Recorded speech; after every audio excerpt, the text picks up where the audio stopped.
sini kita dari kelompok 5. Aku Balkis, Aku Kayla, aku Ola, aku Vindi. dan kami tuh hari ini mau ngebahas perbandingan sekolah yang buatan Belanda sama sekolah yang buatan sama Indonesia.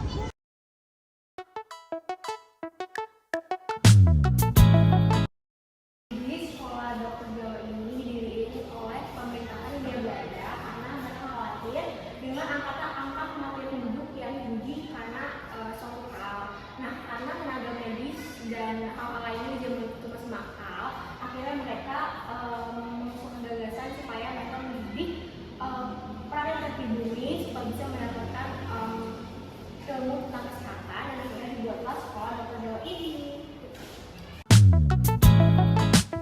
Temukan apa arti di balik cerita. Jadi pelajar sekolah Jawa yang tadi terus mengalami kenaikan dalam jumlah pelajar. Makanya pemerintah menyarankan untuk memperbesar dan memperluas, sehingga dibangun gedung baru di sebelah rumah sakit militer dengan bantuan dari 3 pengusaha dari Delhi untuk membuat sekolah baru agar resmi menjadi sekolah kedokteran yang sekarang dinamakan sebagai Sofia. Hati ini terasa berbunga-bunga, membuat seakan. Nah, seperti yang sudah dijelaskan sebelumnya, pada 1 Maret 1902, sekolah Dr. Jawa diganti oleh Sofia, yang dimana para pelajar Sofia harus menggunakan bahasa Belanda selama pelajaran berlangsung. Dan pelajaran berlangsung dimulai dari pukul 7 sampai 12.30, di mana setiap pelajaran berlangsung 50 menit. Aku melayang. Jadi pendidikan masa penjajahan itu bersifatnya diskriminatif. Jadi ini mendorong tokoh-tokoh pergerakan buat mendirikan sekolah-sekolah untuk Bumi Putra. Contohnya yang mendirikan ada Raden Ajeng Kartini, Dewi Sartika, dan Ki Hajar Dewantara. Terbuai asmara.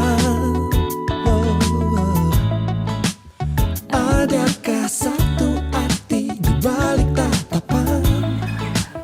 Tersipu malu akan sebuah senyuman, membuat suasana. Jadi untuk perbedaan antara sistem pendidikan kolonial Belanda dan sistem pendidikan Indonesia ada berbagai macam.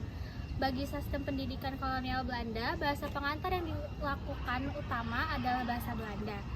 Lalu pendidikan terbatas hanya pada golongan kaum tertentu, seperti golongan kaum priai atau bangsawan dan orang Belanda. Selanjutnya, kurikulum didominasi oleh materi yang mendukung kepentingan bagi kolonial Belanda saja. Lalu sekolah-sekolah terutama berfokus pada pendidikan formal dan akademis, dan pendidikan lebih terstruktur dan lebih terpusat. Nah, kalau buat tradisional, yang pastinya berbahasa lokal. Lalu pendidikannya juga berbasis kerajinan, pertanian, dan juga keahlian tradisional. Nah, pendidikan informal juga lebih dominan sih. Biasanya diajarkan oleh orang tua, dukun, atau tokoh-tokoh masyarakat setempat. Pemuda Indonesia berjuang melawan penjajahan Belanda sampai akhirnya berhasil mendapatkan negara Indonesia pada tahun 1945. Dan pada saat itu sistem pendidikan berubah secara signifikan, di mana nilai-nilai nasionalisme dan juga kebutuhan pembangunan nasional mulai ada.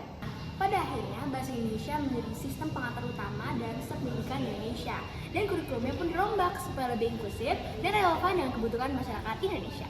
Menjadi nyata, begitu indahnya.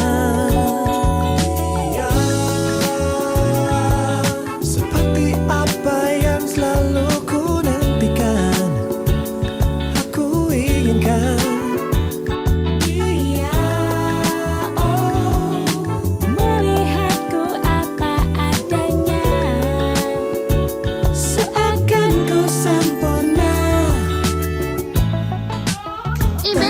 Dua kata tercuri hatiku, dia tunjukkan dengan tulus cintanya.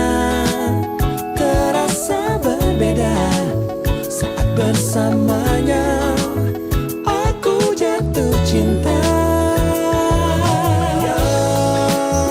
Oh, seperti apa yang selalu ku nantikan.